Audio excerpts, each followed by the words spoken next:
Hoy vamos a hablar de uno de los casos más mediáticos y dolorosos del entretenimiento mexicano, la historia de Sasha Sokol y Luis de Llanos. Detrás de los reflectores del éxito y de la imagen de perfección se escondía una historia marcada por el abandono, la manipulación y el abuso normalizado durante décadas. Vamos a desmontar pieza por pieza y que conste que este vídeo lo hago desde el enfoque del vídeo de Maquicienta, y en honor a Maquicienta, muchas gracias por exponerlo todo con esa claridad. Vamos al análisis, por supuesto. No es igual, es un análisis, ¿vale?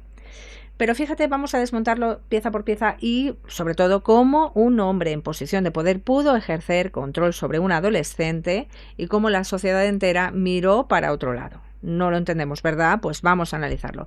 En el plus de miembros vamos a ir todavía más a fondo las técnicas psicológicas de grooming, dependencia emocional que usó Luis de Llanos y cómo se perpetúan hoy en día en la industria del entretenimiento y en otros casos, y en otros mundos. Y atención, si este vídeo llega a 2000 me gusta, analizaremos el caso de otra figura del pop latino que, al igual que Sasha, fue víctima de manipulación mediática y afectiva en plena juventud, pero que nunca ha hablado públicamente. Y te aseguro que las conexiones con este caso te van a dejar helada. Soy Gemma Albarracín, psicóloga experta en trastornos de personalidad. Atiendo en consulta privada, dirijo los programas Nuba y Ahora y hago análisis psicológicos de personajes y de casos. He escrito Narcisismo Revelado, Narcisismo Encubierto y mi último libro, que apenas acaba de salir, No es amor, es adicción emocional. Y en mi podcast Mente Narcisista te cuento todo sobre el abuso narcisista. Bien, vamos con Sasha Sokol, que fue para toda una generación de México la imagen de la niña perfecta, ¿no? De la chica perfecta, talento, belleza, elegancia y una carrera que despegó desde muy joven en el grupo Timbiriche. Las portadas de revista y los programas de televisión la mostraban como un símbolo de éxito, pero detrás de ese escaparate había una niña con una historia familiar marcada por pérdidas, abandono y silencios. Fíjate, cuando tu mundo emocional está fracturado desde la infancia, el brillo externo no tapa las grietas internas, al contrario, muchas veces las amplifica, ¿no? Sasha creció sin el contacto de su padre biológico por una decisión legal influida por el poder y las conexiones de su padrastro. Esto dejó una marca profunda, la ausencia de una figura paterna, estable y protectora. En psicología sabemos que este tipo de carencia puede dejar a un menor más vulnerable a idealizar otro tipo de figuras, ¿no? A idealizar figuras adultas que le presten atención, especialmente si esas figuras tienen prestigio y poder. Y así, mientras el país veía una estrella en ascenso en su vida personal, Sasha buscaba validación, afecto y un entorno que, lejos de protegerla, estaba a punto de entregarla a una relación desigual y dañina. Este contraste entre lo que se mostraba y lo que realmente vivía era el hilo conductor de la historia que tardaría décadas en contarse con todas sus letras. Sasha nació en un entorno donde el arte y el mundo de los medios estaban muy presentes, pero su base emocional comenzó a tambalearse antes de que cumpliera un año. Sus padres biológicos se separaron cuando ella tenía apenas 6 meses y su madre rehizo su vida con un hombre poderoso de la industria televisiva que la adoptó como hija, ¿no? Como hija propia. Aquí es importante detenernos en algo. En psicología, el vínculo con las figuras paternas o maternas se llama apego. Desde Bowlby, ya lo sabes, y el apego no es solo tener un papá o una mamá, es esa sensación de que alguien está ahí de manera de verdad, ¿no? De manera estable, que te protege, que te respalda a nivel emocional, y cuando este vínculo se rompe, ya sea por abandono, separación o rechazo, o no es todo lo seguro que nos gustaría, la mente del niño puede desarrollar esa sensación de inseguridad que no desaparece por sí sola. En el caso de Sasha, su padre biológico fue apartado de manera legal de su vida y aunque ella sabía que existía, no podía verlo. Crecer sabiendo que tienes un padre que quiere verte pero no puede genera lo que llamamos conflicto de lealtades, esa mezcla de amor, tristeza, confusión que deja esa herida invisible. Esa herida muchas veces se traduce en la adolescencia en una búsqueda intensa de validación externa, especialmente por parte de figuras masculinas mayores que puedan asumir ese rol protector que faltó, ¿no? Es como si tú me dices, Gemma, ¿y es posible que intentara replicar el patrón de su padre en su posible pareja? Y te diríamos, pues es posible, sí. justamente por esa historia de vida. Durante su infancia, Sasha encontró en su padrastro esa figura de referencia, ¿no? Pero años después, cuando estalló el escándalo con Luis de Llano, él tomó la decisión de desadoptarla, es decir, corta el vínculo legal y emocional. Para una persona que ya ha vivido un abandono temprano, este segundo rechazo fue un golpe devastador. En términos emocionales fue como confirmar sus miedos más profundos, que el amor y la protección podían desaparecer de un día para el otro, ¿no? Se revivió ese trauma. Cuando un menor crece con esa experiencia de pérdida o rechazo, pues puede desarrollar lo que en psicología llamamos apego inseguro, ¿no? Esto significa que la persona vive las relaciones con esa mezcla de necesidad intensa y miedo constante a ser abandonado. Y cuando aparece un adulto carismático con poder, que ofrece atención y promesas de grandeza, esa combinación de hambre afectiva y miedo al abandono puede hacer que se tolere lo intolerable. No estamos justificando, estamos yendo desde lo psicológico a entender, ¿vale? Porque el costo de perder ese vínculo parece demasiado alto. En este contexto, Sasha no solo soñaba con triunfar como artista, también buscaba, sin saberlo, un refugio emocional. El problema es que ese refugio llegó en la forma de alguien que no solo no la protegió, sino que aprovechó esa vulnerabilidad para ejercer control sobre su vida. Cuando Sasha entró a Timbiriche con apenas 10 años, pues no solo empezó una carrera artística, entró en esa burbuja controlada por adultos con enorme poder en la industria de Televisa, ¿no? Televisa en aquel momento no era solo una empresa de entretenimiento, era la empresa, capaz de fabricar ídolos nacionales y moldear la imagen de un artista desde cero. Esto es necesario tenerlo en cuenta. A nivel psicológico, un niño o adolescente que vive en un entorno así experimenta lo que se conoce como aislamiento social funcional. Su círculo cotidiano deja de estar formado por compañeros de la escuela, vecinos, amigos de la infancia y pasa a estar compuesto por personas del mismo grupo de trabajo y adultos que dictan su agenda, su imagen, sus relaciones. Esto no es necesariamente malo en todos los casos, pero sí aumenta el riesgo de que se normalicen dinámicas de control y explotación porque ya no hay referentes externos que cuestionen lo que ocurre, ¿no? En el caso de Timbiriche, sin supervisión parental activa, pues favorecen lo que en psicología llamamos normalización del abuso, conductas que en un contexto normal serían vistas como inaceptables, aquí se integran como parte del día a día sin que nadie las cuestione de manera abierta. Y así comienzan los primeros acercamientos inapropiados de Luis de Llano. No solo no hubo alarma, sino que compañeros adultos del entorno, incluso medios de comunicación, llegaron a romantizar la relación. Y para Sasha el aislamiento tuvo un doble efecto. Por una parte, la reducción del acceso a figuras protectoras reales. Sus padres no estaban presentes en el día a día del grupo y el incremento de la dependencia emocional hacia el círculo interno, incluyendo a Luis, que no solo era su productor, sino el hombre que podía hacerla o deshacerla en la industria. Y cuando un menor vive en un entorno así, las señales de alerta dejan de ser visibles incluso para la propia víctima, porque se confunde con el lenguaje del afecto, la admiración profesional o la oportunidad de oro que no se puede perder. Mucha manipulación, mucho control, mucho poder, ¿no? Y por otra parte, mucho aislamiento, y no nos olvidemos, a partir de los 10 años, todavía uno es un niño, ¿no?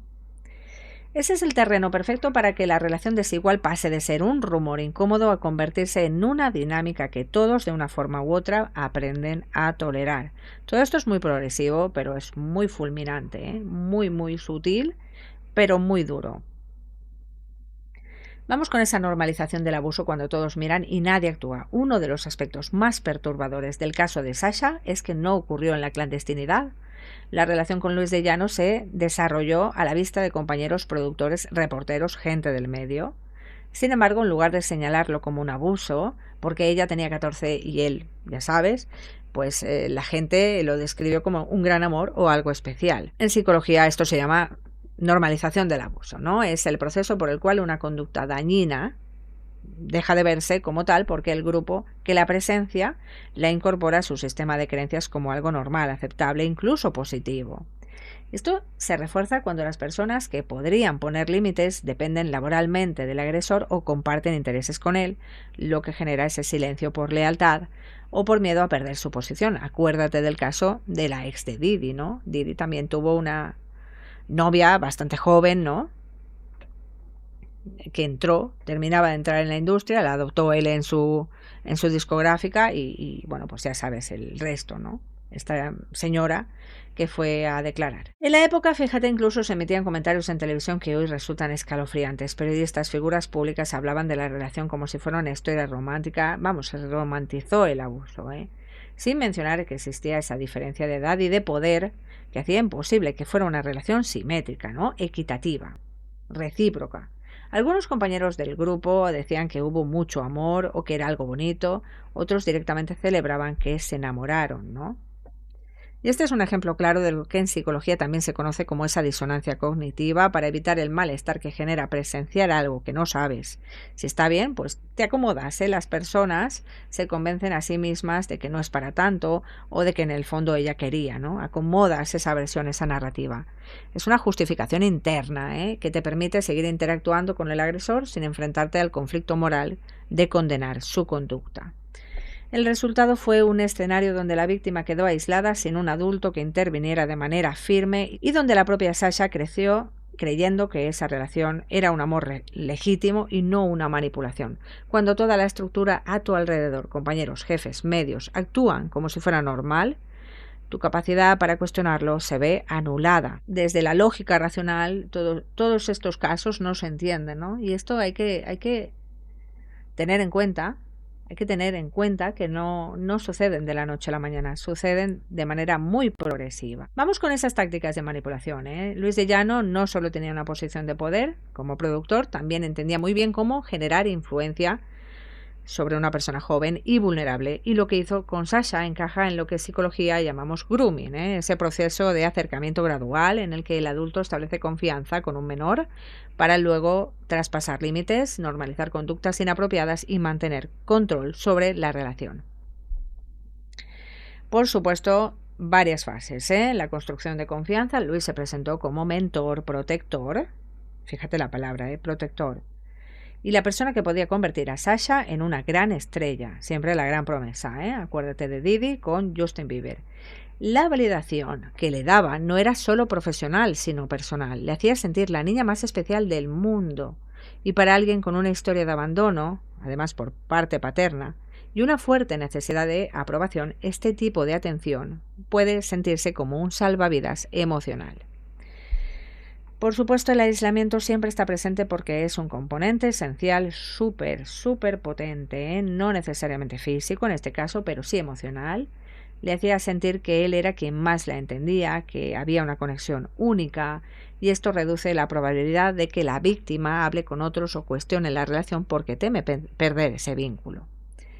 El cambio de roles y la confusión de poder. En lugar de verse como un adulto responsable de protegerla, le trasladó la idea de que la atracción era mutua y que ella también tenía responsabilidad. Incluso llegó a decirle que no pudo resistirse porque ella era muy seductora. O sea, una normalización tremenda. Este tipo de mensajes es una forma de luz de gas, esa manipulación psicológica en la que se distorsiona la realidad para que la víctima se cuestione, dude de su propia percepción. Y la hace sentir culpable y responsable por algo que no fue su elección consciente.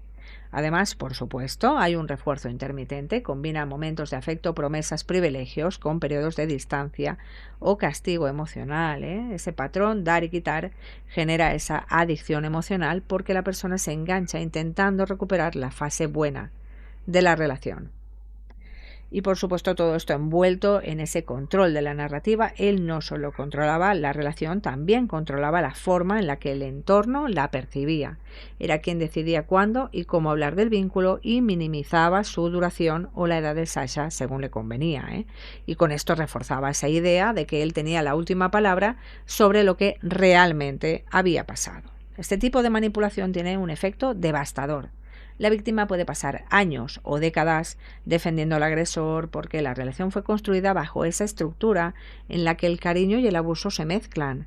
En el caso de Sasha, esa confusión fue tan profunda que incluso en entrevistas públicas lo describía como alguien encantador y cuidadoso, sin poder reconocer todavía el desequilibrio y el daño que hubo detrás. Y aquí está la clave. Fíjate, la clave está en la relación construida en esa mezcla de cariño y abuso. El grooming no se trata solo de lo que pasa durante la relación, sino de cómo la manipulación se queda instalada en la mente de la víctima, afectando su percepción, su autoestima, sus relaciones y la visión de sí misma, incluso mucho tiempo después. El abuso que vivió Sasha no terminó cuando la relación se rompió. En psicología sabemos que las experiencias traumáticas de este tipo no se cierran con una puerta, como una puerta. Dejan huellas profundas que pueden manifestarse de formas muy distintas a lo largo de los años. Estamos hablando de trauma complejo y esto no se soluciona espontáneamente. En este caso hubo 3 consecuencias principales. Hablamos de TCA, trastorno de la conducta alimentaria. Sasha ha contado que durante la etapa más tormentosa con Luis de Llano, lo único que sentía que podía controlar era lo que comía. Esto es común en víctimas de abuso o situaciones de alto estrés. Cuando todo lo demás parece fuera de control, la alimentación se convierte en ese refugio, en ese arma, en ese fin, en ese medio contra uno mismo, y en su caso esto derivó en un TCA que se fue agravando con el tiempo. También las adicciones, como vía de escape, el consumo de sustancias llegó poco después como una forma de anestesiar ese dolor emocional, silenciar pensamientos intrusivos y lidiar con la presión mediática. En psicología hablamos de conductas de evitación, acciones que buscan escapar de emociones difíciles, yo lo llamo vías de escape, aunque a largo plazo solo empeoran el problema. Sasha llegó a un punto en que la adicción dominaba su vida, afectando incluso su salud física, relaciones y carrera. Vemos una pérdida de identidad y autoestima. También muy parecido lo de Sasha con las adicciones a lo que hemos hablado de Justin Bieber. Tienes varios vídeos de Justin en el canal. Pérdida de identidad y autoestima al salir de Timbiriche y romper con su agresor. Sasha también perdió gran parte de su mundo, su rutina, compañeros, público y la promesa de la carrera respaldada por la figura más influyente de la televisión, Esto generó lo que llamamos la crisis de identidad, una sensación de no saber quién eres sin la relación o el rol que te definía, y en su caso, esa crisis se agravó porque su agresor había sido también quien moldeó su imagen pública y profesional. A todo esto se sumó el gran peso, el duro peso de la revictimización durante años. Cada vez que el caso se mencionaba, la narrativa estaba controlada por él o por terceros que minimizaban lo ocurrido, haciendo que ella volviera a sentirse cuestionada y culpable. Esto prolonga el trauma porque el mensaje implícito es: no tienes derecho a tu versión de la historia. Y el resultado fue un ciclo autodestructivo que la acompañó durante gran parte de su juventud y adultez temprana. No se trata solo de superar lo que pasó, sino de reconstruir su vida sin el apoyo familiar estable que cualquier víctima necesitaría. La recuperación llegó después de tocar fondo, internamientos, terapia y con el tiempo el reencuentro con su padre biológico, que por fin pudo asumir un rol de apoyo real, súper importante.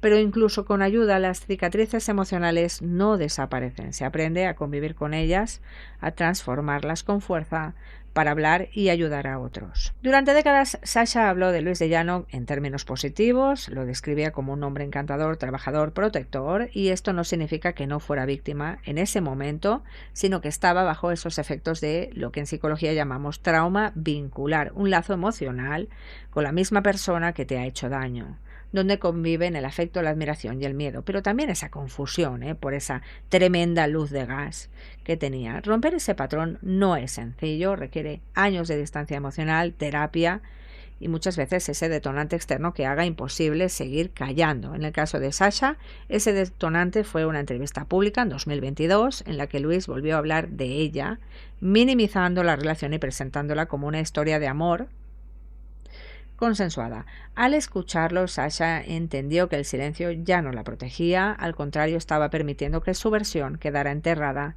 bajo el relato del agresor. Ese 8 de marzo de 2022, Día Internacional de la Mujer, Sasha publicó una serie de tweets contando su verdad. Y aquí hay un punto clave: cuando una víctima decide hablar, no es porque se le ocurra de repente, sino porque su mente ha llegado a un punto de integración del trauma.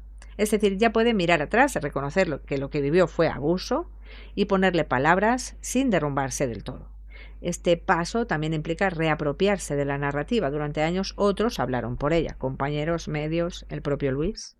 Al romper el silencio, Sasha colocó su voz en el centro y definió la relación con sus propios términos, señalando la diferencia de poder, la edad y el contexto de manipulación. Psicológicamente, este tipo de declaraciones tienen dos funciones, dos motivaciones principales. Uno, la liberación personal. Contar la verdad es un acto de reafirmación y cierre parcial de la historia. Y dos, la prevención colectiva. Al exponer un caso así, envía mensaje a otras víctimas. No estás sola, no es tu culpa y puedes hablar, incluso si ha pasado mucho tiempo.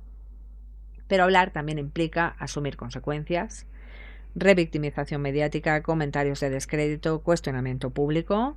Y aún así, Sasha decidió continuar y en julio de 2022 presentó una demanda civil contra Luis de Llano. No podía hacerlo en el plano penal porque habían pasado más de 40 años, pero buscó justicia por la vía del daño moral.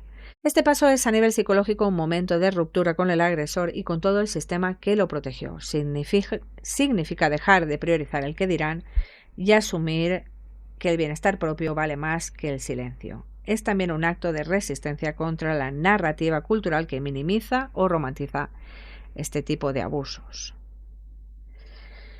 Cuando Sasha presentó su denuncia civil en 2022, el impacto fue inmediato, titulares en medios, debates en programas de televisión y un estallido en redes sociales. Sin embargo, no toda la reacción fue de apoyo, y aquí se vio claramente lo que en psicología social llamamos resistencia cultural al cambio narrativo, ¿no? Cuando un relato instalado durante años, en este caso la historia de amor, entre productor y joven promesa es cuestionado, muchas personas sienten incomodidad y reaccionan defendiéndolo, incluso si los hechos indican que fue un abuso. Parte de esta resistencia se explica por sesgo de confirmación, la tendencia a buscar y aceptar solo la información que confirma lo que ya creemos. Para quienes crecieron viendo a Luis como un productor exitoso o como el hombre que descubrió a Sasha, resulta más fácil pensar que ella exagera o miente que aceptar que él pudo haber cometido un abuso tan grave. A nivel legal, la vía penal estaba cerrada por el tiempo transcurrido, así que el caso se llevó por daño moral. Esto puede decepcionar a quienes esperaban cárcel, pero no resta importancia al fallo. Y en mayo de 2023, un juez ordenó que Luis de Llano debía indemnizar económicamente a Sasha, ofrecer una disculpa pública, abstenerse de mencionar su nombre o el caso y tomar un curso en prevención de abuso sexual. El productor apeló intentando ganar tiempo, pero en junio de 2025 la Suprema Corte de Justicia de la Nación rechazó su amparo. Legalmente ya no había escapatoria, sin embargo aquí está lo simbólicamente revelador. Hasta la fecha no ha cumplido con lo ordenado, lo que refuerza esa sensación de que el poder y el ego siguen siendo sus escudos. Mediáticamente, muchos programas aprovecharon para revictimizarla, ya sea cuestionando su decisión de hablar después de décadas o insinuando que lo hacía por dinero o relevancia. Estos discursos no solo hieren a la víctima, sino que desincentivan que otras personas en situaciones similares se atrevan a denunciar. Y lo más preocupante es que incluso después de la condena, el propio Luis de Llano o personas cercanas a él difundieron mensajes que culpabilizan a Sasha y minimizan lo ocurrido. Esta negación pública es una muestra clara de lo que en psicología llamamos disonancia moral, ¿no? Esa incapacidad de aceptar la propia responsabilidad, incluso ante la evidencia, para proteger la autoimagen. En resumen, el caso de Sasha no es solo la historia de una víctima que busca justicia, sino también un espejo incómodo de una sociedad que todavía lucha por reconocer y condenar de forma unánime los abusos cometidos por figuras de poder. La historia de Sasha y Luis no es solo un episodio del pasado, es un recordatorio doloroso de que el abuso en entornos de poder sigue siendo posible cuando se combinan tres factores. La vulnerabilidad de la víctima, en este caso un adolescente con carencias afectivas y una fuerte necesidad de aprobación. La posición de autoridad del agresor, un hombre influyente, poderoso, recursos, control. Y un sistema que mira hacia otro lado, compañeros, jefes y medios que prefirieron romantizar o callar. En psicología sabemos que la prevención no empieza el día en que hay una denuncia, sino mucho antes, estableciendo límites claros, supervisión adulta real, señores, educación sobre relaciones sanas y una cultura que no confunda interés profesional con derecho a la intimidad de un menor. Este caso también nos muestra algo crucial. El tiempo no borra el trauma, pero tampoco borra la posibilidad de hablar. Que Sasha haya hablado, haya alzado la voz 4 décadas después, es prueba de que el silencio impuesto se puede romper y que cada vez que una víctima cuenta su verdad, aunque incomode, abre la puerta para que otras lo hagan. Es una oportunidad. La justicia legal llegó tarde y de forma parcial, pero la justicia social aún está en construcción. Cumplir la condena, pedir una disculpa pública, asumir la responsabilidad, no devolverá lo perdido, pero enviará un mensaje claro. El poder no es un salvoconducto para abusar sin consecuencias. Como sociedad, el reto es dejar de ser espectadores pasivos. No basta con indignarse en redes, hay que cuestionar a los medios que normalizan, apoyar las voces que denuncian y exigir que las leyes protejan incluso cuando los años han pasado. Comparte este vídeo, haz que llegue al mayor número de personas posibles para que se llegue a saber el mensaje, se llegue a saber todo esto. La pregunta que queda en el aire es importante más allá de la vida de Sasha, es ¿cuántas historias como esta están ocurriendo hoy mismo en silencio esperando a que alguien se atreva a decir basta?